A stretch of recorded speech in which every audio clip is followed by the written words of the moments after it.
Welcome, everyone. Welcome to the Support Tools series and this short webinar. My name is Rowan Yeoman. I'm a venture manager with the Arkina Foundation based in Auckland, New Zealand. In this short webinar, we're going to look at a model for understanding the stages of social enterprise. So this is primarily designed for people who are supporting social enterprises. So intermediaries, consultants, people working with the community, anyone who's helping social enterprises to understand what they're doing, how they're doing it, what they need to do and when, and creating a bit of a model for them to understand how to have that conversation and do that in a useful way.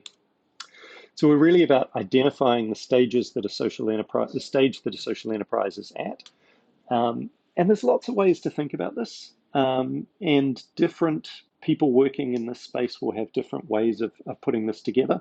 But we find four key categories to be useful in terms of how you might slice up a social enterprise and how it's making progress, what stage it's at. We look at impact, we look at customer, we look at money, and we look at organizational. And we'll walk through this and hopefully it should all become clear.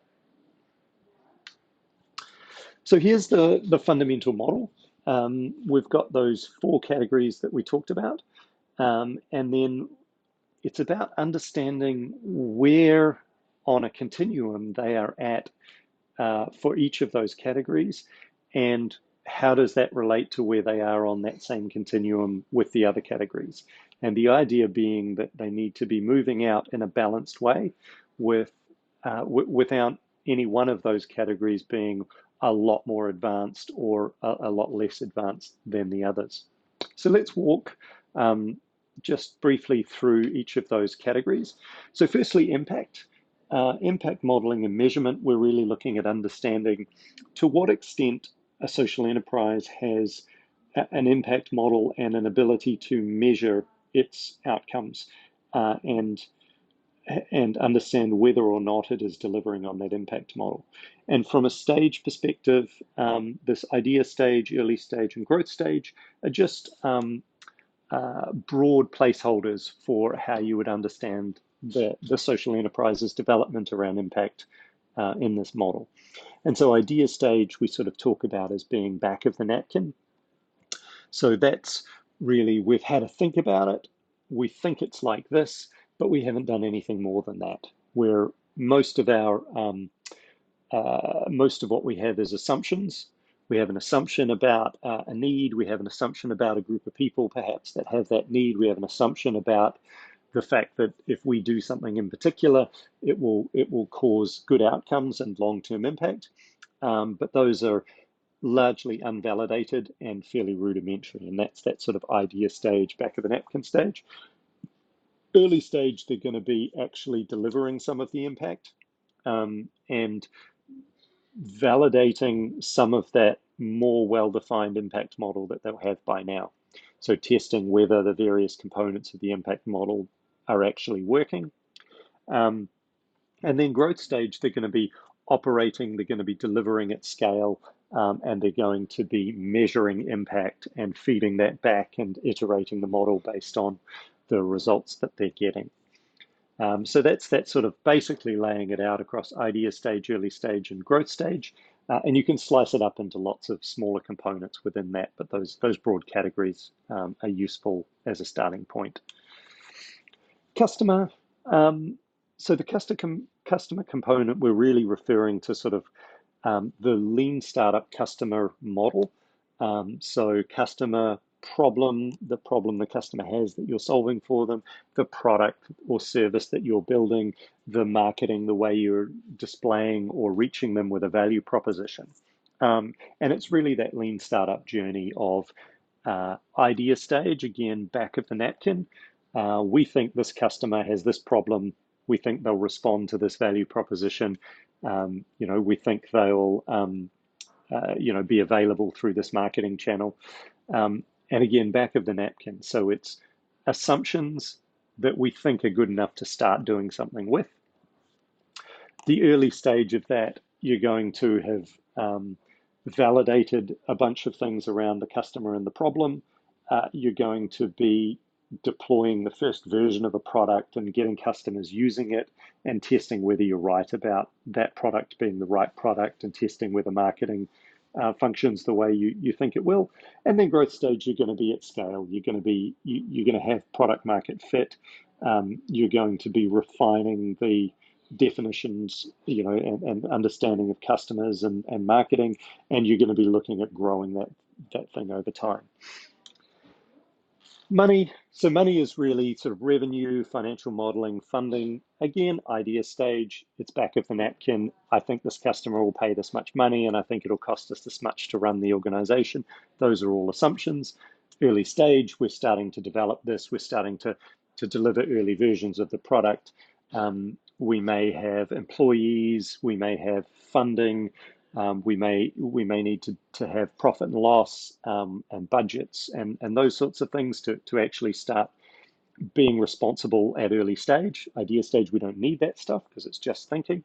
And then growth stage, obviously, we need full financial modeling. We need, working capital. We need lines of credit. We need all of those sorts of things that a functioning business would have. And the idea being that, the money component is understanding our financial sophistication, and the development of those different tools and resources is appropriate with the stage that we're at. And then finally, organizational. And organizational is kind of a catch-all for all of the other components of a social enterprise. And so governance, HR, systems, processes, all of that kind of stuff. And understanding the appropriateness of the development of each of those things for the stage. And again, idea stage, you probably don't need to have an entity set up at idea stage because you're not taking any money. There's not any risk in terms of you're not delivering a product to anyone. You're not picking up liability. You don't really need HR because you haven't employed anybody. All of that stuff would be premature at idea stage. At early stage, you're looking to maybe start deploying a product. Maybe you're taking some money through, so you need some sort of structure. You're a limited liability company or something like that. Maybe you need to get some funding in, and therefore you need to set yourself up as a non-profit or trust, something like that, and in which case that's appropriate for early stage. And then as you get to growth stage, and as you start to expand and you start to employ people and you start to need HR functions, and maybe you're going to run on Agile and have those systems in place and need CRM and all of that kind of stuff. Again, at growth stage, all of those things start to become appropriate, but obviously not appropriate at idea stage. And so if someone comes to you and they say, "Oh, we've got a social enterprise idea, and I'm currently recruiting a board of trustees, and I'm getting a trustee drawn up," and then you'll want to understand, okay, is this appropriate for idea stage? And that brings us back to the core model, and understanding that if you're working with a social enterprise, what you want to be doing is sort of pulling this together in your head or on paper and understanding what stage are they at in each of these 4 boxes. And so it could be that, like I was saying, they're back of the napkin idea stage at customer, money, and impact, but they're talking about setting up a trust and getting a trust deed and a whole bunch of legals around that. And that's definitely an early to growth stage kind of activity. And so you'd look at that and go, well, I think that's inappropriate for the stage that you're at to be doing that. Likewise, if someone's idea stage with everything, but then looking to do massive detailed impact modeling and measurement, that might be inappropriate in terms of the stage that they're at. If they don't really know who their customer is and they haven't validated a customer problem, therefore a core engine of the business model, it might be pointless to go and do a whole lot of impact modeling. You might spend a year on that, many thousands of dollars, and then find that you can't develop a product that would bring you to financial sustainability. Likewise, from a revenue and funding perspective, if you start taking money, then you need some finances, some sophistication around that, because you're starting to take on liabilities and have commitments. and that would need to be appropriate, you know, as measured against, you know, customer, and you may have a minimum viable product that you start selling, and therefore money's coming in, and therefore you need to, you know, set money aside and manage, you know, lumpy income and all of that kind of stuff. And that's starting to get to that early stage of money. So ideally, what you want to be doing with a social enterprise is understanding nice, kind of even stepping out along those lines of development in a nice, even way. This tool will hopefully help you understand that and be able to articulate it to the social enterprises you're working with. And so why is this useful? It helps you understand the help that's needed and when that help is needed. So if, for example, a social enterprise was at that early stage position and they needed governance to be able to manage liability and risk, then that would be an appropriate time to say, okay, let's help you figure out, are you a limited liability company? Are you a charitable trust? Who's going to help you with that governance? And so it helps you understand the appropriate timing for those sorts of things.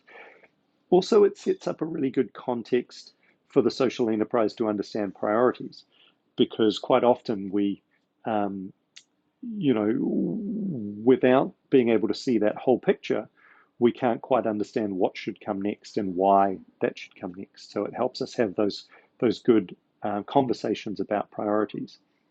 And fundamentally, it helps you find the blind spots in a social enterprise. We tend to push in a direction that we're comfortable in because we know the most about that direction. So if we had impact expertise, then there's a good chance we push forward on that and go, oh, we need to do more impact modeling because that's where we're comfortable and where we feel like we're the most use, but it may not be appropriate for the social enterprise. And likewise, you know, somebody might be busy developing big complex financial modeling for what we're doing, yet what they need to be doing is talking to a customer to see whether or not there's even a problem that can be solved. And so it helps us find those blind spots, find those things where we're not looking at that we need to be looking at, and not just the cognitive bias of going where we feel most comfortable. Awesome.